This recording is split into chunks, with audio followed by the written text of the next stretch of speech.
Well, hello again. Welcome back to the home build.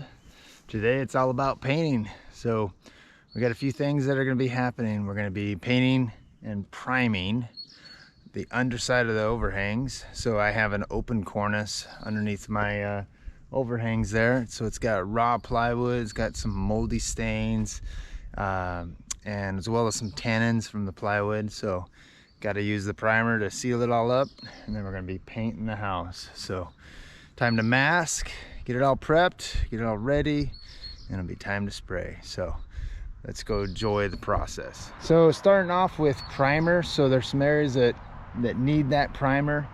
Some of the areas are underneath this open cornice. It's all raw plywood. Okay, get that primed, ready. You can see that some of the Doug fir, it has some moldy stains type of thing. The tannins are coming through. So those are things that just regular paint, even a good quality paint, doesn't seal it up. So you need to use a primer that's made for that sealing it up and covering it up type of thing, getting it ready. So the other thing about primer is primer's great for that, making that surface ready, primed, ready to hold that paint. Paint's not going to want to stick to certain surfaces without that primer, such as the metal gutters and that sort of thing, as well as the Hardie. So I got a bunch of Hardie like trim.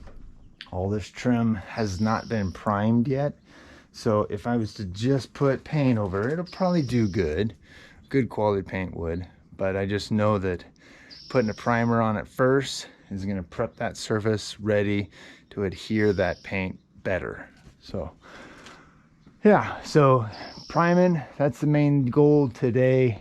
I've already started on some of the parts of the house up high, and finished going on around. While I'm doing that, the family, my wife and myself are going to be probably going around masking, making sure everything's masked off, ready for painting. So here we go. So here's an area where I'm using my big tall ladder and priming the underside. So as far as after I'm spraying each little bay, I'm taking a roller and actually back rolling those sections, trying to press that paint into the pores, the fibers of the plywood, the raw wood. And I could tell when I'm spraying, it just covers it, but then when I back roll it, it actually seals up those little pores. So the main part of the house, I'm not going to be back rolling, but certain areas like that, it's almost like a must. So I did have a baker scaffold set up over here, and I wasn't comfortable with it. The best for something like this, the best thing to have would be a boom lift. You know, not a scissor lift, but a boom lift where the base could be sitting out further and extending way up on everything. But decided to go cheap, I guess. You know, it's $2,400 was all for a boom lift for a month. Would have been well money spent, but kind of late to the game on that. But anyhow, here we are. I'll use that money for other things. But so we're going to use my big tall ladder, small ladders, some baker scaffolds for certain things.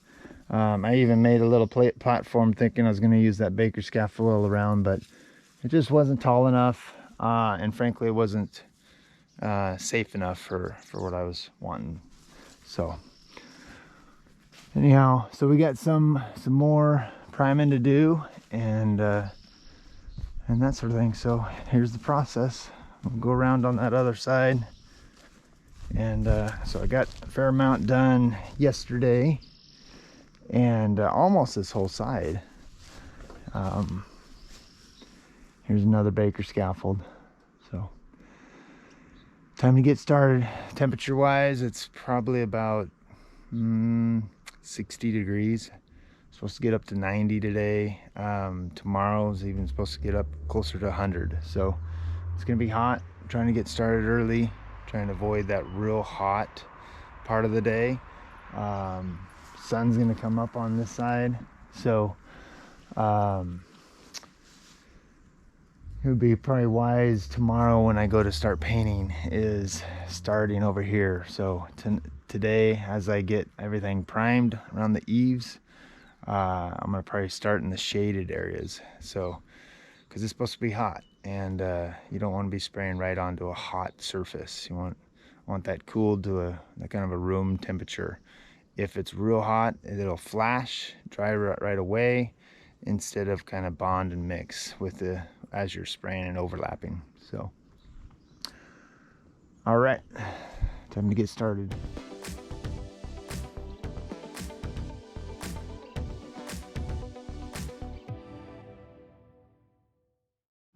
All right, so time to get started spraying again. Make sure you're wearing your proper PPE. You got a respirator, it's primer. Not breathing in those fumes and those vapors, those volatile chemicals, VOCs. So it's a water-based primer that I'm using because it's a water-based paint. So latex primer or latex paint, that is water-based is what that is. There's actually no latex in it. At least that's what I'm told. So therefore, trying to stay with the same products. If you're doing oil-based, try to stay with oil-based paint, oil-based primer, water-based paint, water-based primer. So it's kind of the good rule of thumb in the industry. They say that an oil-based primer, you can use water-based paint on top of it. But if I'm starting out fresh, might as well just try to keep them all the same. So that's what I'm doing. And so I'm going to spray, back roll, continue.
So like that one, it's a little bit heavy. I'll go a little bit lighter. Kind of starting off again this morning, so getting back into the thick of things. Spraying across. I try to do 2 bays because I get tired of going up and down the ladder on each bay. But not when it was hot yesterday, it would dry faster. So it's cooler this morning, so I need to go a little bit slower, or a little bit faster with my spray, and then not as thick. So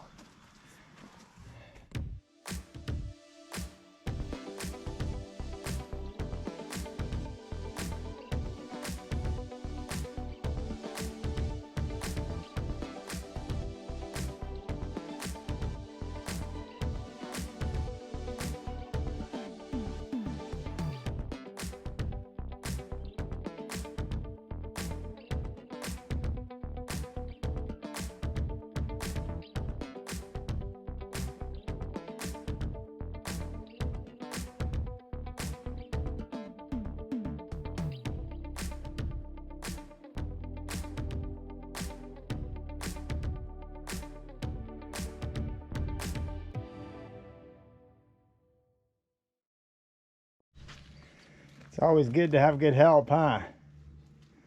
Yeah. You're looking good. You're working hard over there, Mike. And it's on play. Having the wife working, masking off. While you sit there, drink your coffee. I'm not in the camera. Masking off. All right, so we got all the primer done, finally. Taking us about a good day, solid day. End of the day yesterday, prep and whatnot. And then as well as what we got left today. So we probably got about 3-4 hours left of daylight. So we'll be going till then. So eaves are all done. The corbels are all done, primed, sealed, because those are cedars. So it's good to use the correct primer for that to seal up those tannins. So currently we're going to use the body color, up there on the top, start at the top, work my way around in the shade. And so we're going to get underneath the eave, get that done, and drop down, and I'll shoot this in here because it's in the shade, maybe some down here and around the other side, and then saving the stuff that's currently in the sun. So west side, south side, that'll be first thing in the morning tomorrow. So all right, let's get started with the body.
Make sure you tuck that up in there good. I can see a bunch of overspray. Okay. Well, I'm gonna stain that anyway.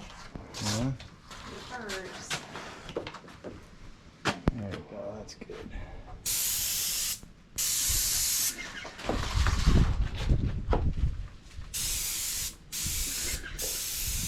Nice.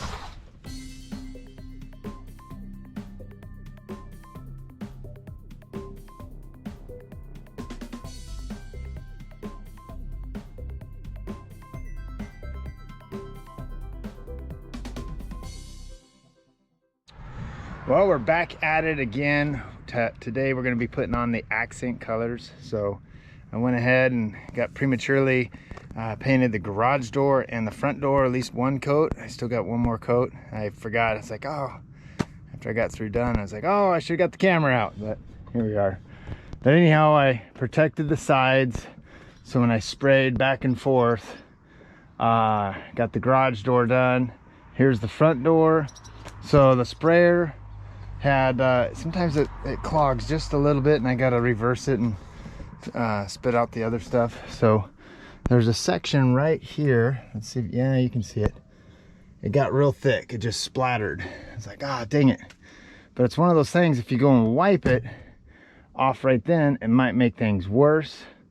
So what I'm going to do is let this sit up really good, and I'll sand that out. This door is going to get at least another coat, at least one more coat. The garage door is going to get another coat. So we got that. So what I got left for the accent color on the house is the gable ends.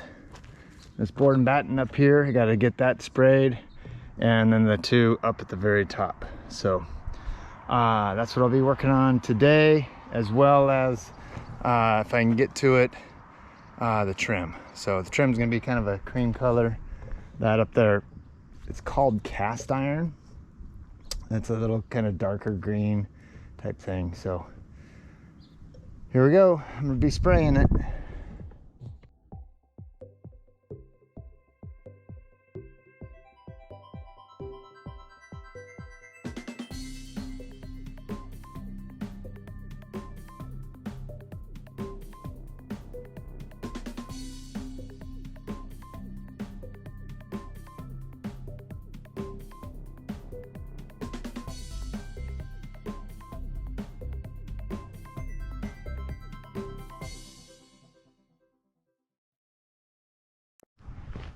All right, we're gonna get this second coat going.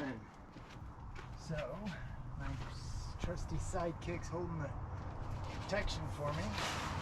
All right, you got it? Yeah.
So I went ahead and I sanded this little section right here. See? Here it is. It's a little more.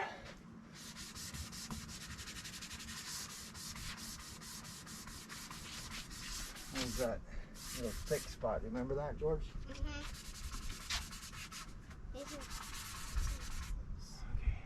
Tiny, tiny ones.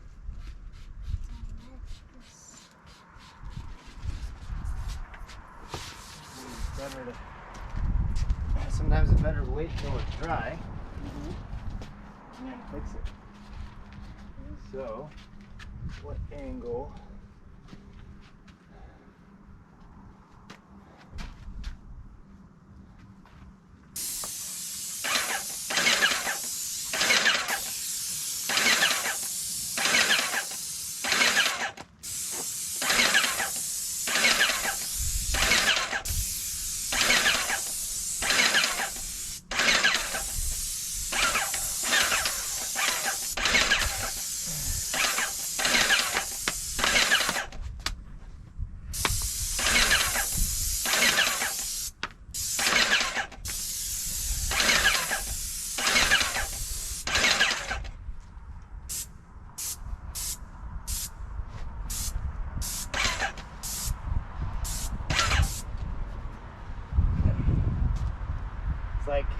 So you put it on just thick enough, and you gotta be careful, especially on metal, just thick enough that it doesn't run, but or just thin enough and thick enough that it doesn't run, because any thicker it would start running, and thinner is just, it's not enough body to the paint. So at the right angle you can kind of still see that little bit there. So at the right angle you can still kind of see that little bit of buildup right there. Probably should have sanded a little bit more, but so right in here, got that sprayed. Notice that I was about 8 inches away from the wall, about 8 inches, and that helps get a good blend of the overspray, lapping it, and especially with metal, trying not to go too heavy. That's the hard part that some people have trouble with, is not going too heavy. Too heavy, it'll just start running because it's metal. Now, some other surface you can go a little bit heavier and get away with it because it kind of grabs it better, penetrates it. Whereas here it's not really penetrating, it's right on the surface. So that's 2 coats. This is the west side of the house, so I'm debating whether on the garage itself to maybe do 3 coats, just to make sure. But I got some other gable ends that I got to get painted, at least 1 coat, and then let that set up for the day, and then do a 2nd coat. So my good trusty sidekick helper here. Hi. Look at those freckles. All right.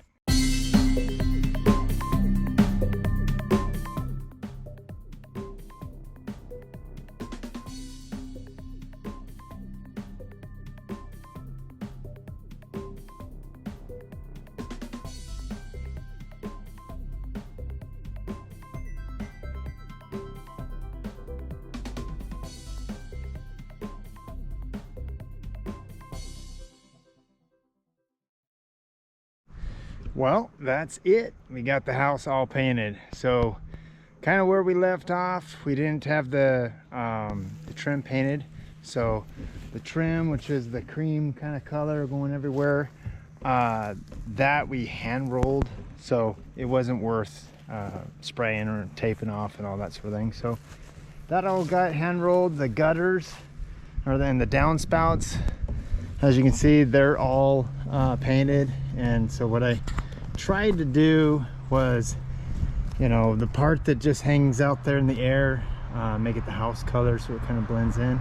And for the most part, it turned out pretty good so far. We're very happy with the color, the 2-tone on the board and batten, lap siding, and then the separation with that trim. So it's kind of what it looks like. It took me about a full day to paint the gutters and the trim, and then as well as my wife, so some help there, and that sort of thing. So in all, it's not too bad doing it yourself, working on ladders. Make sure you're safe, you got the right extensions and that sort of thing. But we did, so I was happy with it. Here's the big wall on this side. So on our home build, we have the major trim packages on the front, and we elected not to on the back just due to costs and other things, but those are things that I can come back and do later. So here's the back. Turned out real nice. The trim, yeah, blends in pretty good. I'm pretty darn happy with it. So that wraps up this video on the trim. Oh, there's one more thing I want to show you, is spraying the gas meter, and that turned out real nice. The 2-tone, try to make it level with the bottom. All this electrical, now that it's painted and not gray anymore, it tends to blend in a lot better. So, and then of course the garage door, which is that gable end board and batten color, same color as that, and then surrounded by some trim. So that's it. You know, hopefully you liked what you see. Some things to remember: make sure that raw wood you prime. Oh man, and that is so critically important to do that, as well as priming any metal. So I prime the garage door and the front door. Try to get that better adhesion to it. If you just throw even a good paint onto it, it's not going to bond as well as if you primed it. So yeah, so we're happy. And let's see, so make sure you prime the raw wood up there. We primed it, made sure that was nice and good. It had a little bit of mold kind of staining. That's what wood does when it's cut. It's part of the process. And by a good primer sealer, that kind of seals that up. I've seen it where it hasn't been done before, and then that mold just keeps going through the paint. So I think we're gonna have a real good result. So that's it. Like always, be safe out there. Wear your respirators, your eye protection, ear protection when you're dealing with all those types of things. Take care of yourself, take care of your loved ones around you, and of course keep them involved too. So that'll do it for this one, for the home build. So I'll see you next time on whatever other projects I have. So take care.